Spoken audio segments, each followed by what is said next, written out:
अस्सलाम वालेकुम जी, मैं हूं राना शहजाद कमर और हाजिर खिदमत हूं करियर कारवान के प्लेटफॉर्म से। Today's topic is letter writing and application writing.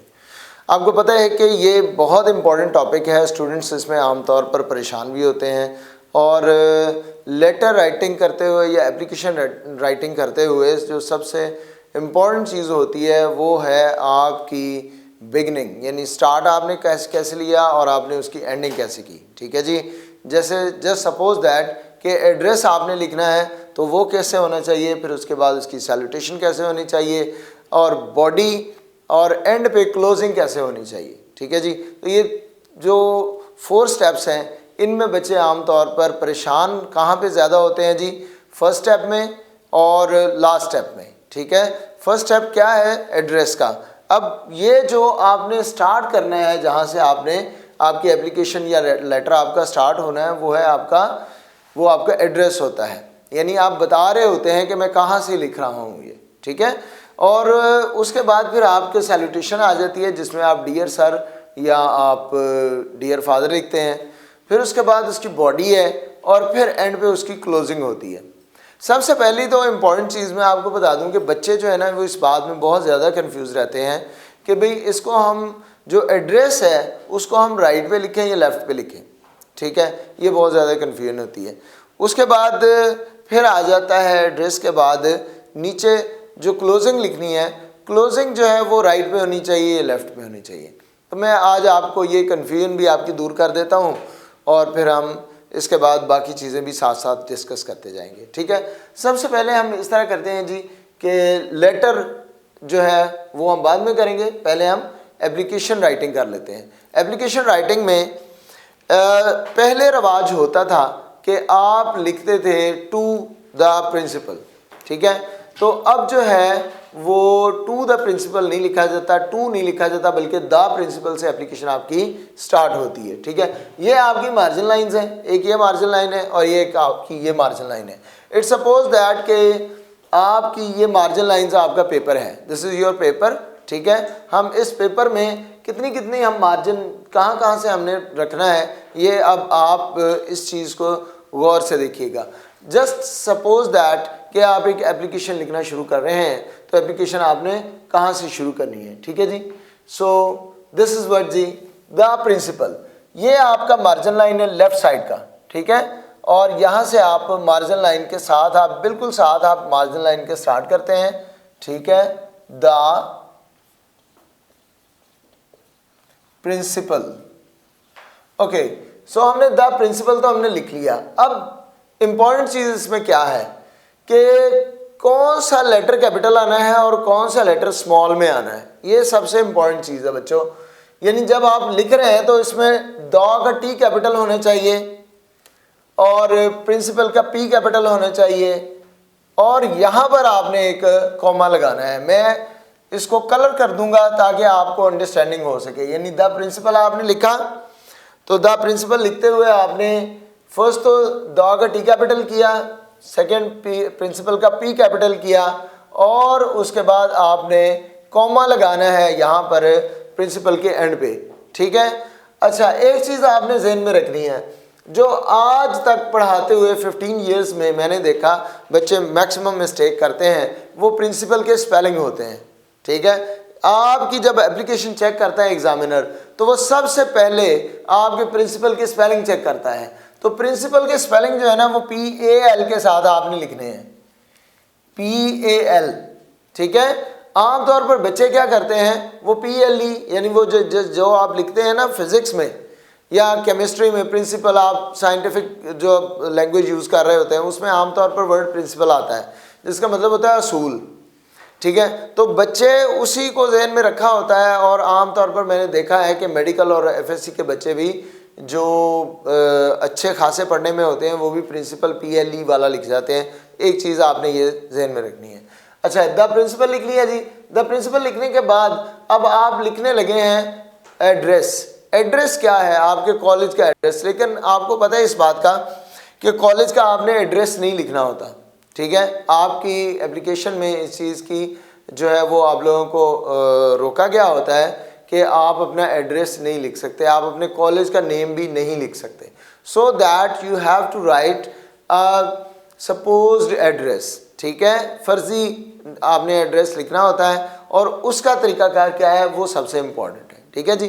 तो आप यहाँ पे क्या किया जी आपने, द प्रिंसिपल, अब ABC कॉलेज है आपका, ठीक है, ABC कॉलेज है, तो आप क्या करेंगे जी, GOVT लिखते हैं आमतौर पर, GOVT यानी गवर्नमेंट कॉलेज, ठीक है, GOVT ABC कॉलेज, ठीक है, और फिर यहां पर comma, government ABC college comma. अच्छा, आपको एक और चीज बता दूं यहां पे कि आप ये गवर्नमेंट नहीं भी लिखेंगे तब भी आप लिख सकते हैं, यानी तब भी आपका कॉलेज आप किस तरह से लिख सकते हैं, फिर आप then you can write ABC college, ठीक है। लेकिन जो आम तौर पर तरीकाकार इख्तियार किया जाता है वो इसी तरह होता है, गवर्नमेंट ABC कॉलेज। गवर्नमेंट के आगे आप एक डॉट डालेंगे, ABC में फिर डॉट्स आएंगे, फिर उसके बाद कॉलेज, कॉलेज के आगे कॉमा आ जाएगा और नीचे आपने फिर क्या लिखना है जी, आम तौर पर हम जो है वो लाहौर लिखते हैं, या आप अपने किसी भी शहर का नाम जो है वो आप लिख सकते हैं और उसके आगे फुल स्टॉप आएगा। The principal, government college, government ABC college Lahore और देन फुल स्टॉप, ठीक है जी। ये तो आपका हो गया एड्रेस, इसको हम एड्रेस बोलते हैं, एड्रेस का एरिया, ठीक है। अब इससे नीचे फिर आपने सैल्यूटेशन लिखना है। सैल्यूटेशन मीन्स क्या होता है, सैल्यूट मतलब सलाम, जिसमें आप एड्रेस कर लेते हैं उस शख्स को, उसको खिताब करते हैं, उसके साथ आप बात करते हैं जिस बंदे को ये आप लिख रहे हैं, ठीक है।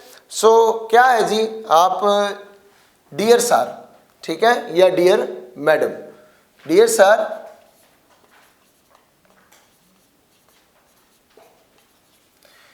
अब डियर सर के आगे फिर कॉमा आएगा। अब ये आपने गौर करना है ज़रा, यहाँ पर फिर कैपिटल्स के बारे में बताता जाऊँ, G, और उसके बाद फिर आपके सारे स्मॉल लेटर्स आएंगे और फिर कॉमा आ जाएगा और फिर लाहौर का L कैपिटल आएगा, ठीक है। ये जो भी सिटी आपने लिखा है उसका फर्स्ट लेटर कैपिटल आएगा, उसके आगे आप फुल स्टॉप देंगे। ये मैंने अंडरलाइन की हैं जो चीज़ें, ये आपने ख़ास तौर पर जहन में रखनी है। ये वाली जब भी आपकी एप्लीकेशन चेक होगी तो ये चीज़ें उसमें जो मैं अंडरलाइन कर रहा हूँ ये लाजमी चेक होनी है। फिर डियर का D कैपिटल आएगा और सर का S कैपिटल आएगा और उसके आगे फिर आपने कॉमा यूज़ करना है। Is it okay now? समझ आ चुकी होगी आपको, ठीक है जी। उसके बाद now next phase is your body, ठीक है जी। आपके लेटर या एप्लीकेशन की जो बॉडी होती है, अब बॉडी आपने जो लिखना है, स्टार्ट करना है, वो आपने यहाँ से स्टार्ट करना है, यानी इस डियर सर का कॉमा। अच्छा ये भी याद रखिएगा, कुछ बच्चे जो हैं वो मिस्टेक्स क्या करते हैं, ये मैं आपको बता दूं। वो मिस्टेक्स ये करते हैं कि ये डियर सर जो होता है ना वो यहाँ लिख देते हैं, दरमियान में आगे लिखेंगे, ठीक है। ऐसा नहीं करना बिल्कुल। आपने जहाँ से ये वाली आपकी लाइन चलती आ रही है, आपने यहीं से, आपने जहाँ से दी का टी आपने लिखा था वहीं से आप डियर का डी लिखेंगे आप, ठीक है। सो आप यहाँ से स्टार्ट करते हैं, यानी it should be on the left corner, ठीक है। यानी आपके एड्रेसी और सैल्यूटेशन ये सब आपका लेफ्ट कॉर्नर पर ही आएगा। उसके बाद आपने जो लिखना शुरू किया नीचे, when you start the body of your application it should be started from here, यानी ये जो जगह है यहाँ से, ठीक है। यानी डियर सर आपने लिखा, इतनी जगह आप स्पेस दें, स्पेस देने के बाद यहाँ से फिर आप आगे उसको लिखना शुरू करेंगे। अच्छा एक और मैं बड़ी इंपॉर्टेंट चीज़ बता दूं कि बच्चे डियर सर के आगे साइन ऑफ एक्सक्लेमेशन लगा देते हैं। साइन ऑफ एक्सक्लेमेशन जो जैसे ये होता है, लेकिन ये बिल्कुल गलत है, यहाँ पे साइन ऑफ एक्सक्लेमेशन नहीं आता, ठीक है। नाउ वी स्टार्टेड, जैसे मैं लिखता हूँ जी डियर सर। अच्छा एक और चीज़ मैं बता दूँ, सब्जेक्ट जो है ना, सब्जेक्ट आप लिख देते हैं तो ठीक है, और अगर आप नहीं लिखते तो उसके मार्क्स इंक्लूडेड नहीं है आपके पेपर में। यानी इसके पेपर में मार्क्स होते हैं। ये जो आपने एड्रेस लिखा है, ठीक है, ये इसका जो है ये 1 मार्क है, इधर 1 नंबर इसका मिलता है। बोर्ड में जब पेपर चेक होते हैं तो अलग अलग नंबर होते हैं, 1 नंबर इसका है 1 मार्क, और फिर उसके बाद ये डियर सर जो आपने सैल्यूटेशन लिखी है इसका भी 1 मार्क है, 1 नंबर इसका है, 2 मार्क्स यहाँ पे हो गए, ठीक है। और फिर उसके बाद आपने जो क्लोजिंग लिखनी है 1 मार्क उसका है, 3 मार्क्स हो गए। डेट जो है 1 मार्क उसका है, ठीक है, तो कितने हो गए इसके 4 मार्क्स। अब 4 मार्क्स के साथ फिर देन आपकी जो बॉडी है 6 मार्क्स उसके हैं, तो टोटल 10 मार्क्स हो गए, ये याद रखिएगा, ठीक है जी। अच्छा, सब्जेक्ट के हवाले से मैंने बता दिया आपको कि सब्जेक्ट के नंबर नहीं है, काउंटेड नहीं है, ठीक है। अगर आप सब्जेक्ट लिखना चाहते हैं तो वो फिर यहाँ पे डियर से ऊपर आप यहाँ पे सब्जेक्ट लिख सकते हैं। मैं लिख देता हूँ ताकि बच्चे जो है उनको एक अजाफी इसमें जो है ये सब्जेक्ट है आपका। अब सब्जेक्ट क्या होना चाहिए? सब्जेक्ट एक जस्ट 2 to 3 लाइंस का आपकी एक हेडिंग होती है कि मैं क्या, किस लिए मैं ये एप्लीकेशन लिख रहा हूँ, ठीक है। तो जैसे आप एप्लीकेशन लिख रहे हैं जी सिक लीव, ठीक है, तो आप सब्जेक्ट में लिख देंगे जी सिक लीव बस, ठीक है जी। और सिक का एस कैपिटल होना चाहिए, लीव का एल कैपिटल होना चाहिए, ये भी याद रखना है क्योंकि ये हेडिंग होती है और इसके आगे आपने फुल स्टॉप नहीं देना। अगर आपके पास स्केल है तो आप इसको अंडरलाइन ज़रूर करते हैं, ठीक है, तो सब्जेक्ट अंडरलाइन हो जाएगा। तो सब्जेक्ट, लेकिन मैंने आपको बताया कि इसके मार्क्स नहीं होते, बट बच्चे लिखते हैं और अगर लिखें तो उसको एक थोड़ा सा बेहतर जेस्चर लिया जा सकता है इसका कि ठीक है जी बच्चा इसको अच्छा कर रहा है, but there is no any type of compulsion of writing subject. Then dear sir आ गया, डियर सर के बाद कॉमा आ गया और कॉमा के बाद आपने यहाँ से इसको लिखना शुरू किया जी with due respect it is stated that, ठीक है जी। अब मैं यहाँ से इसको कंप्लीट नहीं करूँगा, जस्ट आपको ये बताना था। उसके बाद जब आप नेक्स्ट लाइन स्टार्ट करते हैं, आपने एक लाइन लिखी, नेक्स्ट लाइन फिर आप यहीं से स्टार्ट करेंगे और फिर इस तरह से आप जो है वो लाइंस लिखते जाएंगे। आपने इसकी बॉडी कंप्लीट कर ली। आम तौर पर क्या होता है, you are suppose to write 2 paragraphs in an application, you are suppose to write 2 paragraphs in an application, okay जी। सो आपने एक पैराग्राफ लिखा, सेकंड पैराग्राफ फिर आपने स्टार्ट किया, वो आपने क्लोज किया। बॉडी लिखने के बाद फिर आप क्या करते हैं, then the time of closing. अब क्लोजिंग में जो होता है ना, वो बच्चे परेशान हैं जी, क्लोजिंग इधर करें या उधर करें, जिधर मर्जी कर दें, लेफ्ट पे करेंगे वो भी ठीक है, राइट पे करेंगे वो भी ठीक है। आम तौर पर जो है जो तरीकाकार इस्तेमाल किया जाता है वो हम राइट साइड पे क्लोजिंग लिखते हैं, ठीक है। और क्लोजिंग के नीचे आपने डेट लिखनी होती है, डेट आप इधर लिखते हैं, यानी लेफ्ट साइड पे आप डेट लिखें और राइट साइड पे आप क्लोजिंग लिखें। क्लोजिंग कैसे आप लिखेंगे, आप लिखते हैं जी, अगर एप्लीकेशन होती है तो यकीनन आप उसमें क्या लिखते हैं, योर्स ओबीडियंटली। अब इसमें भी एक बड़ी कॉमन मिस्टेक है जो मैं आप लोगों से डिस्कस करता जाऊंगा जैसे हम इसको करते हैं। ये आप क्लोजिंग लिख रहे हैं जी लेफ्ट साइड पे, ठीक है, योर्स ओबीडियंटली कॉमा। अच्छा, योर्स ओबीडियंटली का क्या है जी, वाई कैपिटल होना चाहिए इसमें और ओ जो है वो स्मॉल लेटर में ही आएगा और बाकी उसी तरह से, ठीक है। योर्स ओबीडियंटली, नीचे आप आ जाएंगे जी XYZ पे।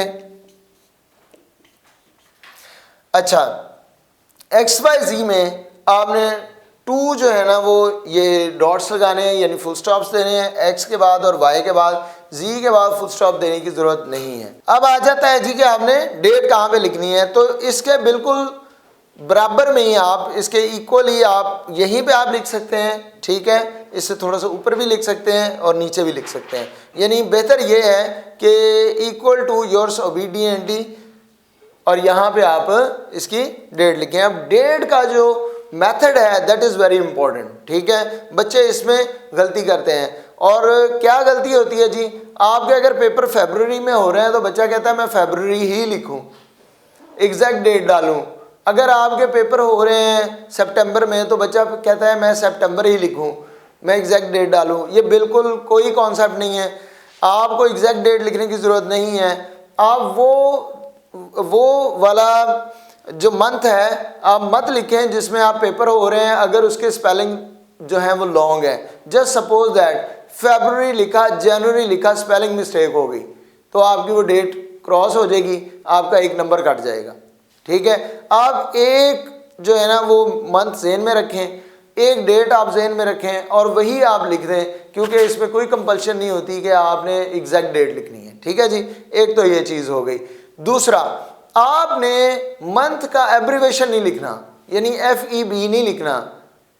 ठीक है, जनवरी का JAN नहीं लिखना। आपने जो भी मंथ लिखना है वो आपका पूरा होना चाहिए, यानी मार्च है तो MARCH मार्च आप लिखें, मई लिख दें। कोई एक ऐसा मंथ लें जिसके पहले ही स्पेलिंग कम है, आप उसको आसानी से आप लिख सकेंगे।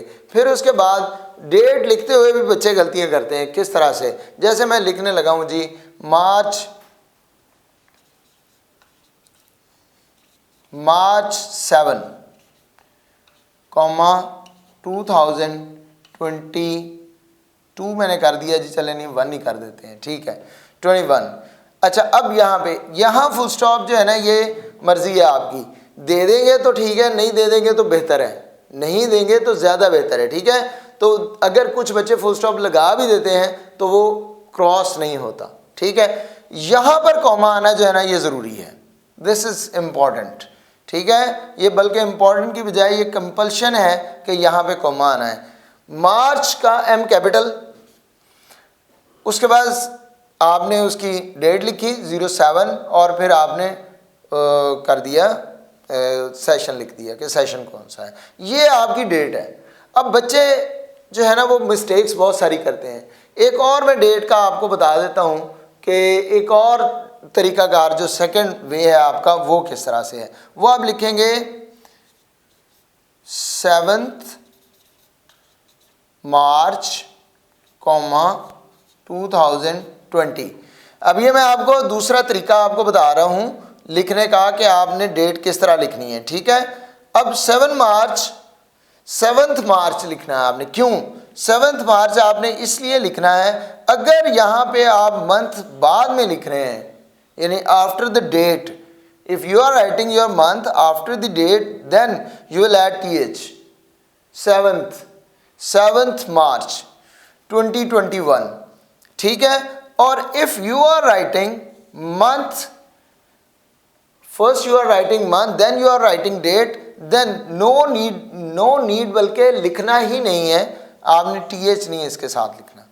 ठीक है, सो मार्च 7 2021 आ जाएगा या फिर 7th मार्च 2021 आएगा। आप एक जो है तरीकाकार उसको इख्तियार करें। बच्चे क्या करते हैं कि मार्च लिखा उसके साथ 7th कर दिया, ये मिस्टेक कर लेते हैं, या फिर इधर 7th नहीं करते और फिर इधर मार्च कर देते हैं, ये मिस्टेक हो जाती है। एक तो ये हो गया। ठीक है जी, उसके बाद फिर यहाँ पर मिस्टेक क्या होती है, बच्चे योर्स में कॉमा लगा देते हैं ये यहाँ पे। ठीक है, ये गलत है, there is no any comma. ठीक है जी, there is no any comma. जब आप योर्स लिखते हैं तो उसमें अपोस्ट्रोफी लगाने की कोई ज़रूरत नहीं है, बल्कि अपोस्ट्रोफी आती नहीं है। बच्चे इसको अपोस्ट्रोफी समझ के इसमें कॉमा ऐड कर देते हैं तो ये भी मिस्टेक हो जाती है, यानी आपका यहाँ से भी नंबर कट जाता है। ठीक है जी, तो ये चीज़ें बड़ी इंपॉर्टेंट है। ये मैं आपको बता दूँ जी, 1 मार्क इधर और फिर 1 मार्क यहाँ पर है, और उसके बाद आपका जो है वो 1 मार्क यहाँ पर है और 1 मार्क आपका यहाँ पर है। टोटल कितने हो गए जी, 4 मार्क्स हो गए। और फिर उसके बाद यहाँ आपकी जो बॉडी है 6 मार्क्स। ठीक है, मैं इसको ज़रा बेहतर करके लिख देता हूँ ताकि आपको समझ आ जाए। 6 मार्क्स, सो टोटल 10 मार्क्स हैं आपके। ठीक है, और ये 9th में भी आप कॉलेज की जगह स्कूल कर दें तो ये आपका 9th क्लास 10th क्लास में यूज़ हो जाएगी, आप वहाँ भी इसको कर सकते हैं। और अगर आप यहाँ पे कॉलेज लिखते हैं तो ये कॉलेज के लेवल पे, यानी फर्स्ट ईयर सेकेंड ईयर में पैटर्न सेम रहता है और बाकी जो है वो चीज़ें फिर चेंज हो जाती हैं। तो आइए अब हम चलते हैं लेटर राइटिंग की तरफ। लेक्चर के पहले हिस्से में हमने एप्लीकेशन राइटिंग डिस्कस की। एप्लीकेशन राइटिंग के हवाले से मैंने आपको काफ़ी चीज़ें समझा दी जो आम तौर पर मिस्टेक्स की जाती हैं। I have also discussed all those problems, all those mistakes.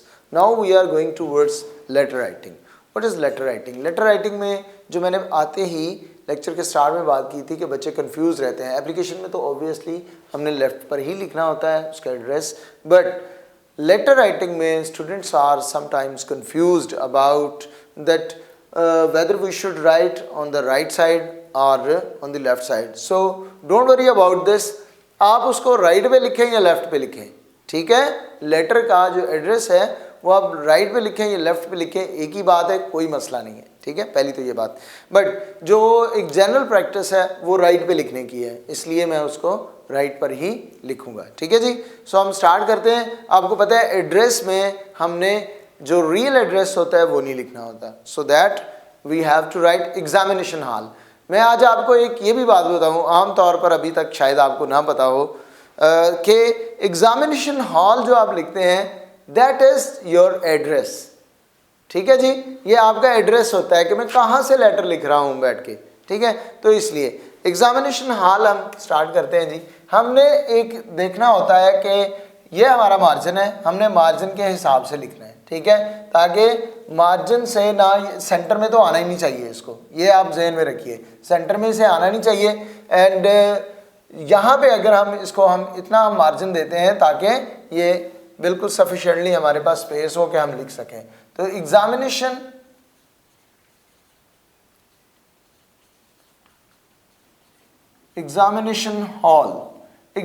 Hall के आगे कॉमा आएगा जी। अच्छा, अब जो चीज़ें याद रखने वाली हैं वो ये हैं, एग्जामिनेशन का ई जो है ना ये कैपिटल होना चाहिए और एच का, हॉल का एच कैपिटल होना चाहिए, ठीक है। हॉल का एच कैपिटल और एग्जामिनेशन का ई कैपिटल, ये दो चीज़ें जो है ना ये ज़हन में लाजमी आपने रखनी है, ठीक है। बच्चे इसमें मिस्टेक कर जाते हैं, वो यहाँ पर जो है वो या तो इसको स्मॉल लेटर में लिख जाते हैं या इसको स्मॉल लेटर में लिख जाते हैं, तो ये मिस्टेक है, ठीक है जी। इसके बाद आपका नेक्स्ट क्या है जी? नेक्स्ट है एग्जामिनेशन हॉल के बाद सिटी ABC। अब सिटी ABC क्या है? यह ABC सिटी, ये भी आपको पता है, मैं यही बता रहा हूँ कि एड्रेस है। एड्रेस कहाँ से स्टार्ट होता है? स्ट्रीट से, यानी हाउस नंबर, स्ट्रीट नंबर, फिर उसके बाद आप सिटी लिखते हैं कि विच सिटी है। तो आप उसको क्या करते हैं जी, ये आपने जो एग्जामिनेशन हॉल है ना, ये जस्ट सपोज कि आपने स्ट्रीट नंबर तक लिख लिया है, उसके बाद फिर आप शहर पे आते हैं। तो शहर के लिए यहाँ पे हमने बजाय इसके कि हम किसी सिटी का नाम लिखें, हम उसके लिए सिटी ABC लिख देते हैं, ठीक है। तो क्या लिखेंगे जी? City comma A B and C। So हमने फुल स्टॉप्स लगाने हैं, ए के बाद फुल स्टॉप आएगा, बी के बाद फुल स्टॉप और सी के बाद फुल स्टॉप आ जाएगा, और यहाँ पे सिटी के बाद कॉमा आएगा, ठीक है, दिस कॉमा। ऑलराइट जी, याद रखिएगा, सिटी के बाद कॉमा और सिटी का सी कैपिटल, सिटी का C capital, comma A B and C और फुल स्टॉप मैंने बता दिए कहाँ कहाँ आने हैं। इसके बाद आनी है डेट यहाँ पे, ठीक है। एप्लीकेशन की डेट जो है वो आप एंड पे लिखते हैं क्लोजिंग के बाद, ठीक है, और जो लेटर है उसकी डेट आप एड्रेस के बाद लिखते हैं, ठीक है। ये याद रखिएगा। किस तरह से आप करेंगे जी? डेटेड बच्चे लिख देते हैं, यहाँ पे एक बहुत बड़ी मिस्टेक करते हैं, वो लिखते हैं डेटेड आगे डेट, ये गलत है बिल्कुल। डेट के साथ आपने डेटेड नहीं लिखना, ठीक है, कुछ ऐसा लिखने की ज़रूरत नहीं है, जस्ट आप डेट डाल दें। जिस तरह मैंने आपको पहले बताया था, जैसे मैं करता हूँ जी मार्च ही, मैं तो हमेशा ये रखता हूँ कि कोई छोटा जो है वो मंथ का नेम जो है वो मैंने ज़हन में रखा होता है स्मॉल, ताकि उसमें हमें कोई स्पेस की डिफ़िकल्टी ना हो। 24,2021, ठीक है जी, मार्च 24,2021। यहाँ पे मैंने बताया था कि फुल स्टॉप लगाना है तो लगा सकते हैं, नहीं लगाना तो कोई मसला नहीं है, ठीक है। अच्छा, कुछ एक्सेप्शंस जो होती हैं वो मैं आपको फिर बताता रहता हूँ साथ साथ। यहाँ पर मार्च जो है ये इसका M कैपिटल आना है, दिस इज़ कंपल्सरी, ठीक है। अब ये चीज़ें ज़हन में रहनी चाहिए जी। एग्जामिनेशन हॉल सिटी ABC और मार्च 24 2021 ये वाला कॉमा जो है ये कंपलसरी है, ये कॉमा कंपलसरी है। जो कंपलसरी चीज़ें हैं मैंने उनका जो है वो नीचे उनको अंडरलाइन कर दिया ताकि आपको पता चल जाए, ठीक है जी। These are compulsory things. अगर इनमें से आप कुछ गलत करेंगे, ऊंच नीच करेंगे तो then it will deduct your mark, ठीक है जी। ये आपका नंबर काट देगी। उसके बाद हम आते हैं, अब हम आ जाएंगे लेफ्ट साइड पे, ठीक है जी। ये हमने इतना फिल किया, देन हम क्या करते हैं जी, डियर सर। अच्छा लेटर है तो हम इसमें डियर फादर करेंगे यकीनन, या जो भी आप जिसको भी लिख रहे हैं, हम फादर को लिख देते हैं जी। तो डियर फादर कॉमा, डियर का डी कैपिटल, फादर का एफ कैपिटल आएगा, ठीक है। याद रखने वाली बात है, डियर का डी कैपिटल आएगा और फादर का एफ कैपिटल आएगा, ये आपने जहन में रखना है। सैल्यूटेशन में बच्चे अक्सर औकात मिस्टेक ये करते हैं कि फादर का एफ जो है ये स्मॉल कर देते हैं। अच्छा एक और आपके क्वेश्चन का मैं आंसर करता जाऊं कि अगर आप 3 वर्ड्स यूज़ करते हैं सैल्यूटेशन में तब क्या होना चाहिए, ये भी है। अच्छा जैसे आप लिखते हैं जी dear my dear father, my dear father, लेकिन आपने उस तरफ जाना नहीं है। कोशिश करें आप ये वाली सैल्यूटेशन इस्तेमाल करें, dear father, dear friend, dear brother, बस डियर मदर इतना करें आप। लेकिन आप फिर भी आ जाते हैं हम माय डियर फादर कॉमा। अच्छा अब ये देखिए कि मैंने इसमें क्या किया है, इसमें मैंने डी स्मॉल कर दिया है, डियर के D small. If you are writing 3 words for your salutation then you have to write the small letter, the first small letter of the mid word, यानी जो दरमियान में वर्ड आएगा उसका आप फर्स्ट लेटर स्मॉल कर देंगे, बाकियों का दोनों का, माई का एम कैपिटल होगा और फादर का एफ कैपिटल होगा, ठीक है। So it's up to you कि आप ये वाला यूज़ करेंगे ये वाला। मैं वैसे सजेस्ट करता होता हूँ ये, ताकि आप किसी भी कन्फ्यूजन से बचें और आप इजीली अपना काम कर सकें, ठीक है जी। देन उसके बाद आप आगे नीचे जी आपने बॉडी लिखी, बॉडी उसी तरह से मैंने जैसे आपको एप्लीकेशन में बताया कि आपने यहाँ से बॉडी लिखना स्टार्ट की, ठीक है। और फिर ये आपके स्ट्रक्चर है जी आपके पैराग्राफ का, यहाँ से आप इसको करते हैं कंप्लीट कर लिया। आपका 2 पैराग्राफ्स 3 पैराग्राफ्स भी हो सकते हैं, लेटर में आपकी कैद नहीं होती कि लेटर में आप इडियमेटिक फ्रेजेस यूज़ कर सकते हैं, इडियम्स यूज़ करें, उसमें आप डिफरेंट और चीज़ें पूछ सकते हैं। आप उसको जो लेंथ है लेटर की वो आप 2 पेजेस पर ले जा सकते हैं, यानी 2 पेजेस आपकी 1 पेज आमतौर पर कम से कम यानी एटलीस्ट 1 पेज होना चाहिए लेटर का, और 2 पेजेस तक आप उसको मैक्सिमम करें, 2 पेजेस से एक्सीड मत करें, ठीक है। एक तो ये चीज़। उसके बाद अगर हम एप्लीकेशन की बात करेंगे तो 1 पेज एप्लीकेशन के लिए 1 पेज होना चाहिए। आप शुरू करें और एंड करें, उसको कंप्लीट कर दें। कई दफ़ा बच्चे देखें कि एप्लीकेशन को भी वो 2 पेजेस तक ले जाते हैं, तो ये इतना ज़्यादा प्रॉपर नहीं होता और एग्ज़ामिनर को ये जो है ये बात इतनी अच्छी नहीं लगती कि वो एप्लीकेशन को 2-3 पेजेस पे उसमें ऐसी अजीब अजीब लंबी लंबी बातें आपने लिखी हुई हों, वो नहीं सही होता कि एप्लीकेशन टू द पॉइंट होती है। लेकिन लेटर में आप जो है वो गॉसिप टाइप चीज़ें लिख सकते होते हैं, लंबा कर सकते हैं उसको, ठीक है। अच्छा लेटर आपने कर लिया, अब हम आते हैं इसकी क्लोजिंग पे। अब क्लोजिंग का भी बच्चे कंफ्यूज हो जाते हैं कि क्लोजिंग हम राइट पे करें या लेफ़्ट पे करें। अच्छा कोशिश करें कि अगर आपने इसका एड्रेस ही जो है या आपने राइट साइड पे लिखा तो क्लोजिंग भी राइट साइड पे कर दें, और अगर आपने एड्रेस ही लेफ्ट साइड पे लिखा है तो फिर क्लोजिंग भी लेफ्ट साइड पे कर दें, ठीक है। तो इसमें हम सिंसियरली का वर्ड यूज़ करते हैं आमतौर पर। तो हम क्या करते हैं जी, योर्स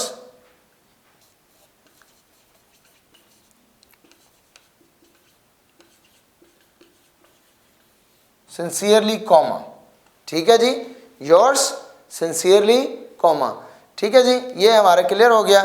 इसमें जस्ट जो है कंपलसरी ये है कि इसका योर्स का वाई जो है ना ये कैपिटल होना चाहिए, और सिंसियरली का ये आपका एस जो है ये स्मॉल होना चाहिए, ठीक है। ये एस स्मॉल हो, वाई कैपिटल हो, और एंड पर हमने कॉमा पुट करना है और नीचे उसी तरह से एक्स वाई एंड जी, ठीक है जी। X Y and Z. And पर फुल स्टॉप बच्चे पूछते हैं लगाना कि नहीं लगाना, इधर लगाने की जरूरत नहीं है, ठीक है, एक्स वाई जी। अच्छा, ये फुल स्टॉप्स ना भी लगाए ना तो फिर भी ठीक है, मैं आपको इसकी वजह बता दूं ये एक्स वाई जी है क्या। एक्स वाई जी या ए बी सी जो हम लिखते हैं, दैट इज एक्चुअली, आप मैथमेटिक्स में करते हैं ना, suppose that x is equal to y, s is equal to 10।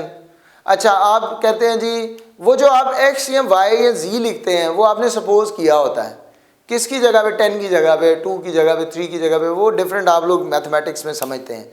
इसी तरह यहाँ पर भी एक्स वाई जी किसको कहा जा रहा है, आपको कहा जा रहा है। तो ये एब्रीवेशन नहीं है किसी चीज़ का, ये भी याद रखिए, ठीक है। This is not the abbreviation of something, this is actually supposed figure के फलां बंदे की जगह पे, जमील की जगह पे ये एक्स वाई जी लिखा जा रहा है। तो इसमें आप ये नहीं भी लगाएंगे तो तब भी ये ठीक है, इसमें कोई मिस्टेक नहीं है। बच्चे अक्सर ये क्वेश्चन करते हैं कि कितने फुल स्टॉप्स लगने हैं।